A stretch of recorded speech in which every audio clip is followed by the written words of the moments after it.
Hello everyone, I am Shagun. This is the second part of chapter 11 Work and Energy, class 9th. In this video, we start topic 11.2 that is energy. अब देखो जो life होती है वो ना energy के बिना impossible होती है, मतलब हमारी जो लाइफ है ना वो एनर्जी के बिना हो ही नहीं सकती. हमें हर चीज़ के लिए एनर्जी चाहिए. अगर आपको चलना भी आपको उसके लिए भी एनर्जी चाहिए. अब देखो, अब आप जैसे कि ह्यूमन बींग्स हैं, उसे एनर्जी कहाँ से मिलती है?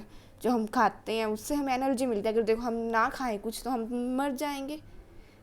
So life is not possible without energy. हमें किसी ना किसी सोर्स से एनर्जी चाहिए होती है लाइफ के लिए. अगर हमें जीना है तो हमें किसी ना किसी सोर्स से एनर्जी चाहिए होती है. जैसे हम कुछ खाते हैं, हमें एनर्जी चाहिए होती है. हमें इनफैक्ट बोलने के लिए भी एनर्जी चाहिए. अब आप ये वीडियो देख रहे हो, अब आपको वीडियो देखने के लिए, समझने के लिए भी कोई एनर्जी चाहिए. जब आपके पास एनर्जी होगी तभी आप कुछ कर पाओगे. और आपको एनर्जी मिलती है फूड से, जैसे कि एनिमल्स हैं ना, भी फूड से एनर्जी मिलती है. अब कोई बॉल है, हमने उसे किक किया, अब हमारे अंदर एनर्जी थी, हमने अपनी एनर्जी बॉल के अंदर डाल दी, वो मूव हुई बॉल, तो अब उसमें एनर्जी आई. मतलब हमारे पास से एनर्जी बॉल के अंदर चली गई. अब हमारे पास एनर्जी थी तभी तो हमने बॉल को किक मारा. इसीलिए जो एनर्जी है वो हर एक प्रोसेस के लिए इम्पॉर्टेंट है. So let start energy topic.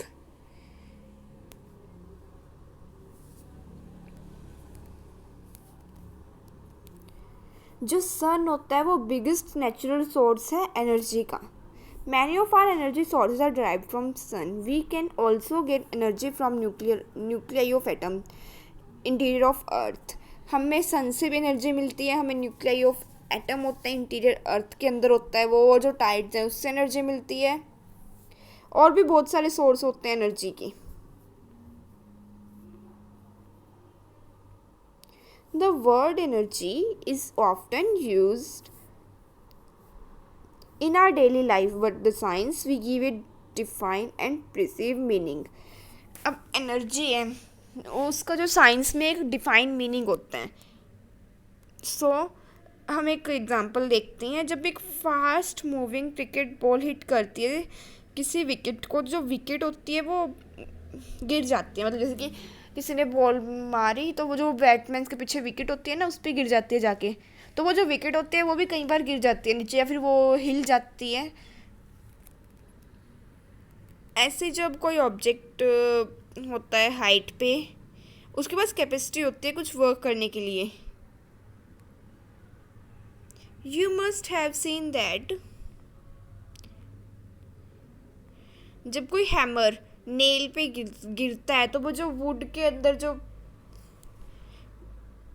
Hammer fall on nail placed on a would, जो नेल होती है वुड के अंदर चल जाती है. अगर हम हैमर को देखो, जैसे कि हम हैमर होता है उसे नेल पे मतलब कील पे मारते हैं, तो जो कील होती है वो दीवार के अंदर या फिर जो वुड है जिस भी सब्सटेंस पे हम उसे मार रहे हैं, कील को रखा है हमने और हम हैमर को मार रहे हैं, तो फिर जो कील होती है वो उसके अंदर चल जाती है.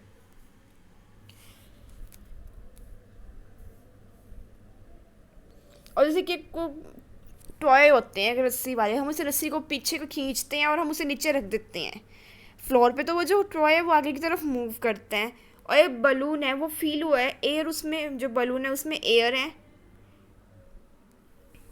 और जब हम उसे प्रेस करते हैं तो उसमें कुछ ना कुछ उसकी जो शेप होती है उसमें चेंज आता है. जैसे कि आप बलून लो एक, उसमें उसे फुलाओ और उसको बंद करके, मतलब उसको टाई करके रबड़ से या फिर किसी भी चीज़ से, अगर उसमें गांठ मार के उसे बलून को आप ऊपर से प्रेस करो तो फिर इसकी जो शेप होती है वो चेंज होने लगती है. और अगर हम इसे कॉन्टिन्यूसली प्रेस करते रहेंगे जो बलून है वो ब्लास्ट भी हो जाता है और एक साउंड प्रोड्यूस करता है. इन सब एग्जाम्पल में जो ऑब्जेक्ट होता है वो करता है different means the capacity of doing work. इनके पास कैपेसिटी होती है, जो ऑब्जेक्ट होता है वो कैपेसिटी लेता है अब किसी भी वर्क को कंप्लीट करने के लिए.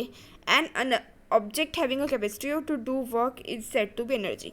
और इसी जो ये कैपेसिटी है, कैपेबिलिटी है किसी भी ऑब्जेक्ट की काम करने की, उसे ही हम कहते हैं एनर्जी. और object having a capability to do work is said to possess energy. The object which done the work loss energy and the object on which the work is done gain energy. अब कोई object, जैसे कि हमने एक ball ली, हमने उसको kick किया, अब हमारी जो एनर्जी थी वो बॉल के अंदर चली गई, तो हमारे पास तो एनर्जी लूज़ होगी, और जो बॉल होती है उसने एनर्जी को गेन कर लिया, मतलब वो एनर्जी बॉल के अंदर चली गई जिस वजह से बॉल मूव हुई. How does an object with energy do work? An object that possesses energy can exert a force. अब कोई भी ऑब्जेक्ट है वो कैसे एनर्जी लेता है? अब इसमें एक ऑब्जेक्ट होता है जो एनर्जी को पास करता है अनदर ऑब्जेक्ट पे. जैसे कि बॉल थी, उस पर हमने एनर्जी लगाई, मतलब उसको किक किया, तभी बॉल आगे मूव हुई. When this happen energy transfer. अब अगर हमने ऐसा किया तो जो एनर्जी थी वो ट्रांसफ़र हुई from the former to the latter, मतलब फॉर्मर जिसने एनर्जी दी और लेटर में जिसको एनर्जी मिली. द सेकेंड ऑब्जेक्ट में move as it receive energy and therefore do some work. और जो सेकेंड ऑब्जेक्ट था, मतलब जो बॉल थी हमारी, उसने कुछ वर्क कंप्लीट किया क्योंकि उसे एनर्जी मिल गई, तो वो आगे मूव करने लगी ball. This implies that any object that possess energy can do work. अब कोई भी ऑब्जेक्ट जो एनर्जी पोजेस कर रहे हैं, मतलब जैसे कि हमने बॉल को किक किया और बॉल आगे को मूव हुई, मतलब हमारे पास एनर्जी थी तभी हम वो वर्क कर पाए, मतलब बॉल को हम आगे मूव करा पाए. जो एनर्जी होती है पोजेस्ड बाय एन ऑब्जेक्ट, कोई भी ऑब्जेक्ट जो उसे पोजेस्ट करता है, मतलब उसे देता है एनर्जी को, वो मेज़र की जाती है in the term of capacity of doing work, कि वो जो ऑब्जेक्ट है वो कुछ काम कर पा रहा है, नहीं करता. द यूनिट ऑफ एनर्जी, जो एनर्जी होती है ना उसकी यूनिट होती है सेम एज द वर्क, मतलब जूल. और जो 1 joule is the energy required to do 1 joule of work. अब 1 जूल एनर्जी हमें चाहिए होती है 1 जूल वर्क कंप्लीट करने के लिए, लेकिन कई बार हम एनर्जी को लार्ज यूनिट में भी लेते हैं, वो होती है किलो जूल. किलो जूल में, अब हम किलो जूल के सिंबल होता है केजी, और 1 किलो जूल में 1000 जूल होते हैं. How many joule in 1 kilo joule? 1000. Now come to another that's forms of energy. अब अभी तो हमने देखा कि एनर्जी कैसे पोजेस होती है किसी भी ऑब्जेक्ट से. अब हम देखेंगे कि जो एनर्जी है कि उसकी फॉर्म ऑफ एनर्जीज क्या होती हैं. अब हमारे पास बहुत सारी एनर्जी होती हैं, जैसे कि मैकेनिकल एनर्जी हो गया. मैकेनिकल एनर्जी होती है potential plus kinetic energy. Heat energy, chemical energy, electrical energy, बहुत सारी एनर्जीज हमारे पास होती हैं.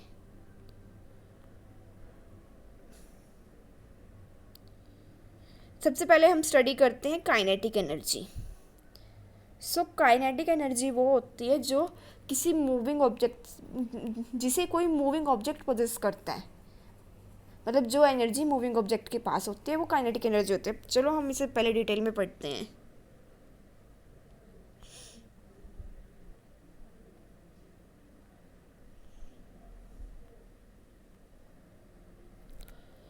An object can do work. अब जो मूविंग ऑब्जेक्ट है वो वर्क करता है.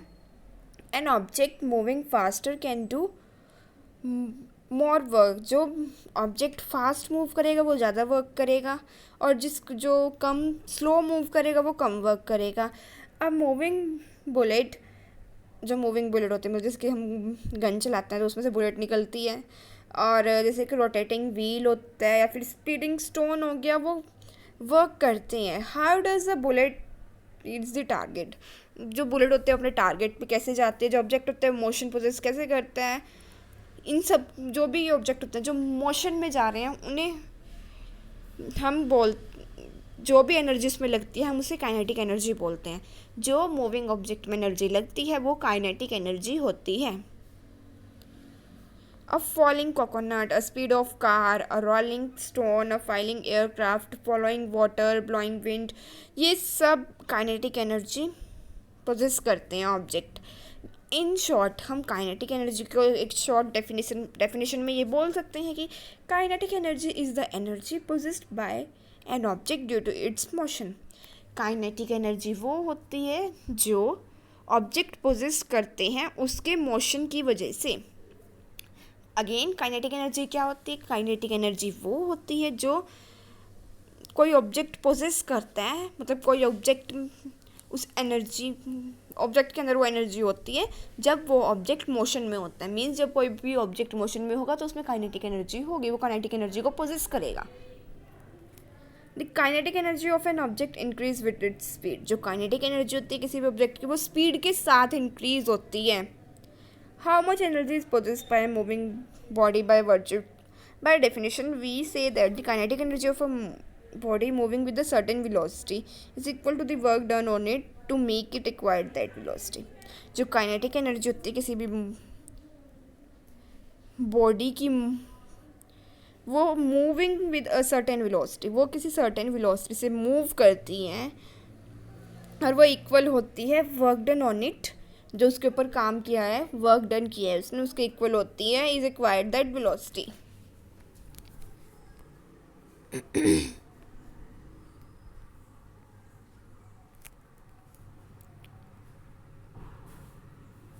अब देखो आपको इसमें ये याद रखना ज़रूरी है कि जो काइनेटिक एनर्जी है वो जब भी कोई ऑब्जेक्ट मोशन में होता है वो उसे पोजेस करता है।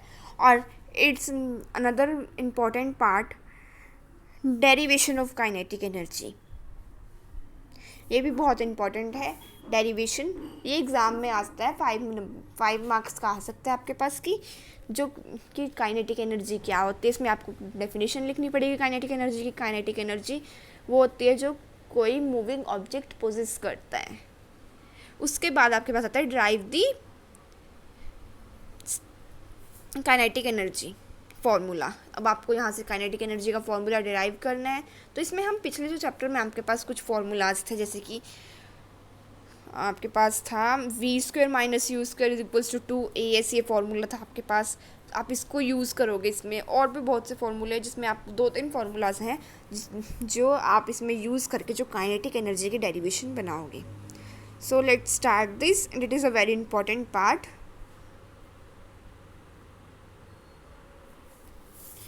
अब हम काइनेटिक एनर्जी की इक्वेशन बनाएंगे। सो आपको एक ऑब्जेक्ट लेना है, consider an object of mass. उसका जो मास होगा वो m होगा ऑब्जेक्ट का, और जो मूविंग विद वो किसी यूनिफॉर्म वेलोसिटी से मूव कर रहा है, और यूनिफॉर्म वेलोसिटी क्या है उसकी u है।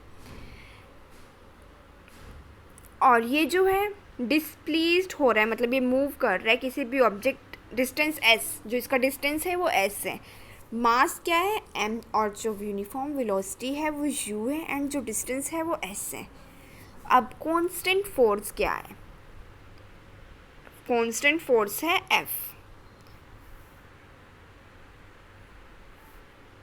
और वो डायरेक्शन जो डिस्प्लेसमेंट की डायरेक्शन में है उसी डायरेक्शन में वो कांस्टेंट फोर्स लग रहा है।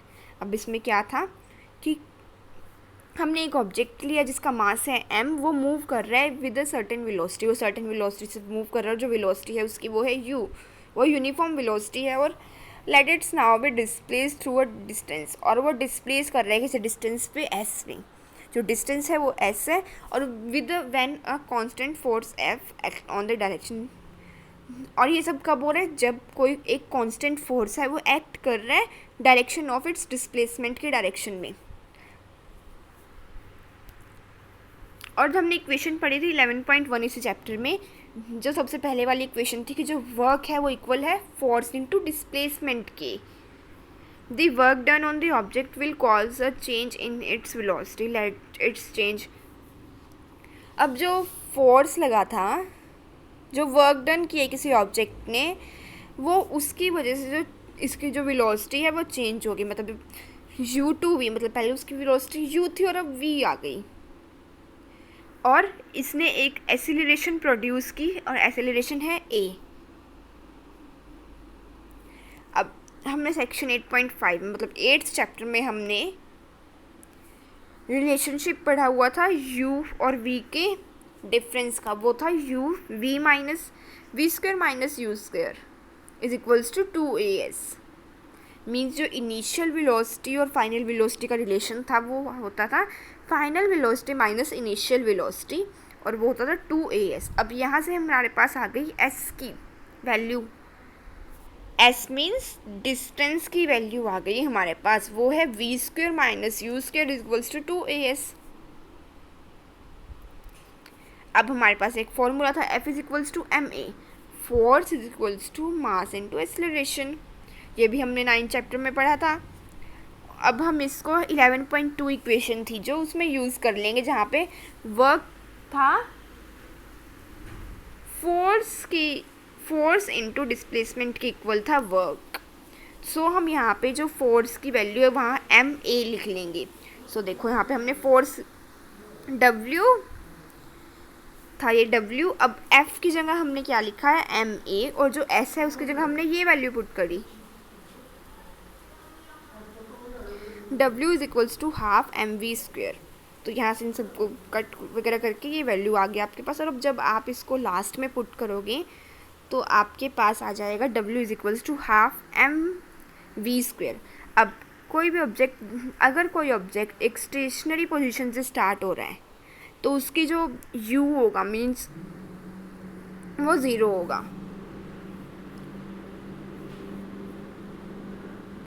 यहाँ तक तो हमारे पास half M we square minus U आ गया था।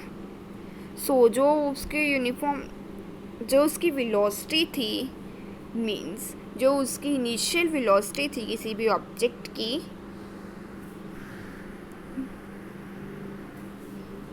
वो 0 आ गई, क्योंकि वो कोई जो ऑब्जेक्ट था वो स्टेशनरी पोजीशन पे था, तो मीन्स वो 0 से स्टार्ट हुआ था। तो जहाँ पे हमने u की वैल्यू पुट कर दी, यहाँ पे u की वैल्यू 0 पुट करी, तो हमारे पास आ गया v is equals to half M we square. It is clear that the work done is equals to the change in the kinetic energy. अब जो वर्क डन था वही चेंज था, वो इक्वल था change in kinetic energy of an object. ये हमने भी पहले पढ़ा था कि जो वर्क डन है वो इक्वल होता है change in kinetic energy of an object. So अगर u 0 है तो work done will be half M we square हो जाएगा हमारे पास। सो हमारे पास वर्क डन आ गया हाफ एम वी स्क्वेयर, और जो kinetic energy possessed by object, तो काइनेटिक एनर्जी को हम काइनेटिक एनर्जी को हम E से रिप्रेजेंट करते हैं, तो फिर E आ गया हमारे पास हाफ एम वी स्क्वेयर। दस the kinetic energy possessed by an object of mass m moving with uniform velocity v, ये आ गई हमारे पास। मैं आपको एक बार और बता देती हूँ।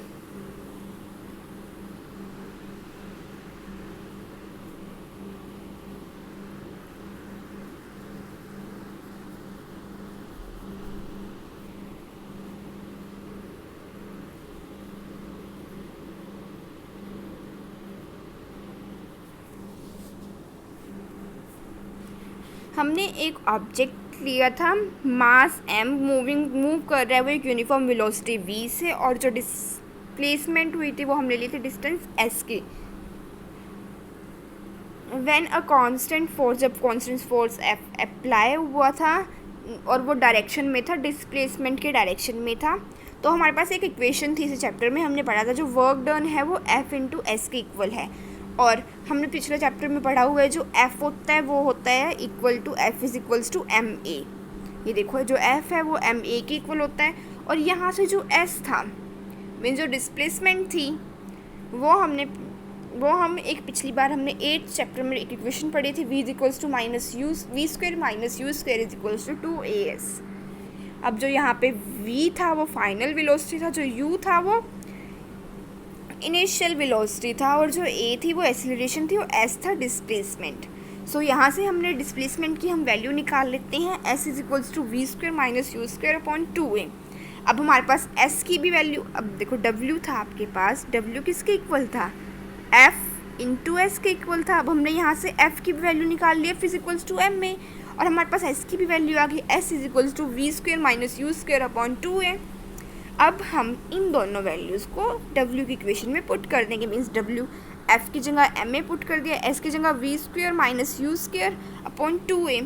अब हम इसे सिंप्लीफाई करेंगे इक्वेशन को, तो हमारे पास ये इक्वेशन बन जाएगी w is equals to half. अब देखो ये 1/2 था ना, यहाँ पे ये 2 था, हम इसे 1/2 को बाहर ले लेते हैं, और अंदर हम लेंगे V square minus you square. A से ए कैंसिल, देखो ये आपके पास इक्वेशन थी, अब इसमें आपने से ए कैंसिल कर दिया, फिर आपके पास w क्या बचा, हाफ, अब ये 2 था ना, यहाँ पे हम इसे आगे ले आएंगे, half M we square minus you square.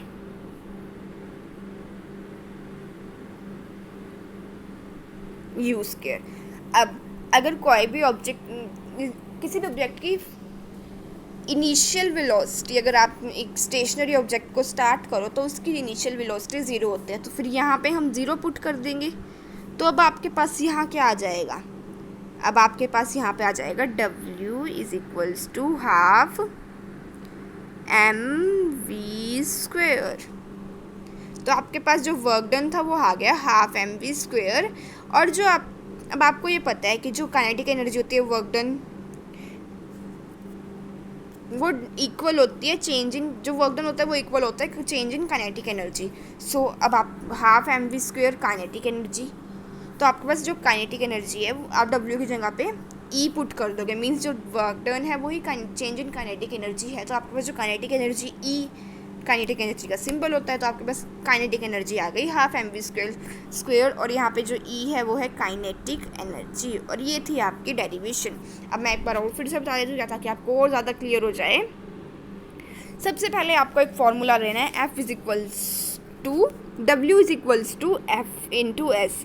अब इस फॉर्मूले में आपको F की वैल्यू पुट कर देनी है, F is equals to MA, और एक में S की वैल्यू पुट कर देनी है, तो S आ जाएगा आपके पास V square minus you square upon 2a। अब आपको इन दोनों वैल्यू को पुट करके उसमें से आपको ए कैंसिल हो जाएगा, हाफ को आप बाहर ले लोगे, हाफ